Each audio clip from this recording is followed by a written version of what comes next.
కారణమా? అంత ఇది లేదు ఇక్కడ. నాకు అర్థమైన లాజిక్ చెప్తా. యాక్చువల్గా వాళ్ళు ఆంధ్రాకి రారండి, మెట్రో సిటీసే వాళ్ళకి మెయిన్. ఇప్పుడు మళ్ళీ ఇప్పుడు చెన్నై నుంచి ఆడకు వచ్చి సెటిల్ అయ్యారు. ఇప్పుడు ఆడి నుంచి ఎక్కడికి వచ్చి ఒక్కొక్క ఇల్లు వాళ్ళకి ఎంత ఉంటుంది, ఓ 10-15 కోట్లు ఉంటుంది.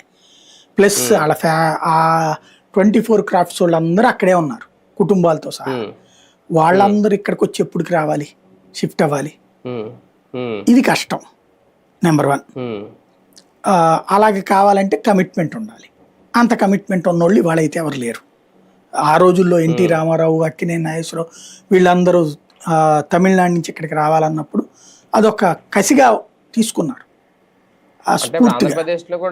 ఆంధ్రప్రదేశ్లో కూడా మరో కృష్ణానగర్ లాంటిదో, మరో అమీర్పేట లాంటిదో ఇవన్నీ తయారవ్వాలంటే ఫిల్మ్ ఇండస్ట్రీ వస్తేనే కొంచెం తయారవుతుంది కదా. సాధ్యం కాదంటున్నా. ఎందుకంటే మన వాళ్ళకి ఇక్కడ ఆ రకమైనటువంటి ప్రేమ లేదు. ఇప్పుడు అక్కడ ఏంటంటే ఇదివరకు తమిళనాడు నుంచి వచ్చిందంటే లాంగ్వేజ్ ఇష్యూ వచ్చింది అక్కడ. ఇక్కడ 2 తెలుగే కదా. ఇంకోటి పబ్లిక్ లో ఏమి ఆ విధమైన డిఫరెన్స్ లేదు. నేను తెలంగాణ వాడిదైతే చూడను, ఆంధ్ర వాడిదైతే చూస్తాను. కాబట్టి ఎందుకు దాంట్లో ఇప్పటికి ఇవాళ మొత్తం ఇవాళ హైదరాబాద్ లో ఉన్నోడు ఇల్లు అమ్ముకుని ఇక్కడికి రావాలా?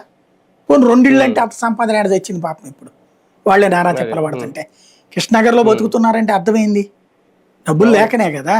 అట్టండి మళ్ళీ ఇక్కడ వచ్చి ఏమి ఎత్తుక్కుంటాడు. ఇంకోటి అక్కడున్న ఇన్ఫ్రాస్ట్రక్చర్ కూడా లేదు ఇక్కడ. ఇప్పుడు అక్కడ అన్ని స్టూడియోలు వచ్చినాయి. ఆ స్టూడియోలో సెట్లు అవన్నీ ఉంటాయి. అంత మ్యాన్ పవర్ అవన్నీ ఇక్కడ పెట్టాలంటే, ఇక్కడ జరగాలంటే వెరీ సింపుల్. సినిమా